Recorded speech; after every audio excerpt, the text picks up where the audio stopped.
Hey Dissectors, and if you're new to my channel, welcome. Today we're going to explore the dark history and hauntings of the White Eagle Pub and Hotel in Portland, Oregon, a building with many spirits attached to it from its brutal, violent past. Originally built in 1899, this two-story property has seen many people come and go over the years, with some even being kidnapped. It was the White Eagle Saloon in 1905 and catered to the many Polish workers that lived in the area at the time.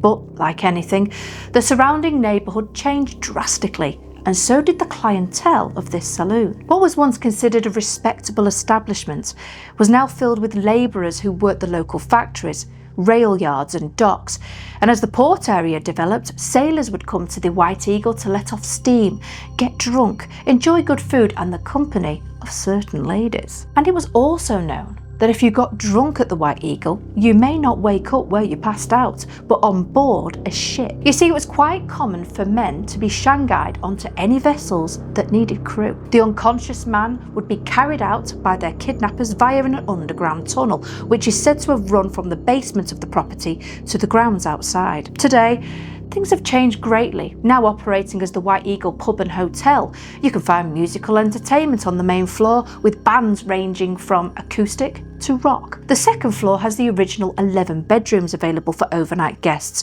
who, as an added bonus, get to enjoy the music for free. But this property is also considered by many to be one of the most haunted buildings in Portland. When you consider the human anguish that was common in its early years of operation, no amount of rock music is going to drown out their cries. During the early part of the 20th century, a bouncer was employed to deal with any out of control or drunken behaviour, when suddenly one night he disappeared without a trace. It is strongly believed that he was either another victim of being shanghaied or possibly murdered.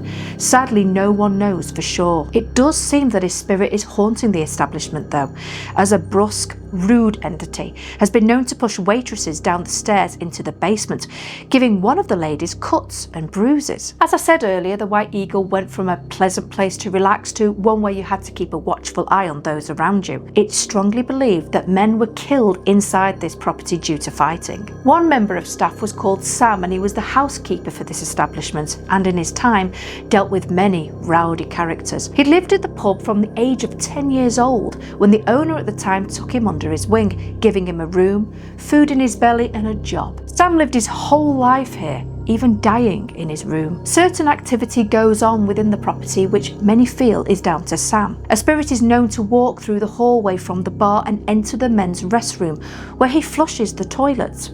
How nice of him. But it's not just the men who get special treatment from Sam. The ladies' restroom has had toilet paper fly around the room on its own accord. And in other areas of the pub, chairs will move on their own, and in the kitchen, utensils will fly across the room. Like many places years ago, the White Eagle offered the company of ladies for a small fee. In the basement, the saloon offered the services of adult Black and Asian ladies, with one source claiming that female teens from South America were also offered. These unfortunate women were often kidnapped or purchased by sailors in South America port towns, then shipped over to be sex slaves. You can imagine the anger and resentment that was felt down in the basement, and they certainly make this known today. Any psychics who try to venture down to this area to speak with the deceased ladies are met with hostility. People have been grabbed at and even groped by invisible entities, while coins suddenly fall down from the ceiling, especially near the office area. Freezer doors have also been known to open and shut on their own, all while the distant sound of old-time music plays from the shadows. Things are just as lively with the white ladies who worked on the second floor of the property. One young prostitute named Rose fell in love with a customer, and it is said that he proposed marriage to her. But terrified of what her boss would do to her if she accepted, Rose declined the man's offer, which was met with anger. It's not clear why her boyfriend reacted so savagely, maybe because he felt she was choosing other men over himself, but whatever the case, he killed her. Since then, the sound of a woman crying is heard that many believe is Rose, still heartbroken over the loss of her life and love all those years ago. In this area, you'll find that doors and windows will also open and shut by themselves. Due to its haunted history, the second floor bedrooms have only in recent years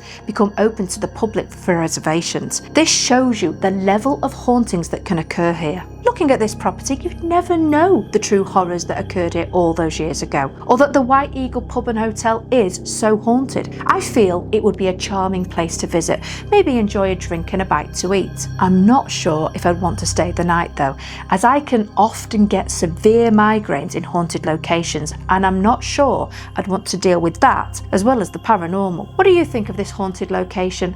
Do you feel the spirits will ever find peace, or will anger rage inside their souls for many more years to come? Let me know your thoughts in the comments below. Sam seems to still enjoy living here, and I feel he is no threat to anyone and quite likely will stick around for some time yet. I hope you enjoyed today's episode, and until next time, my friends, stay safe out there.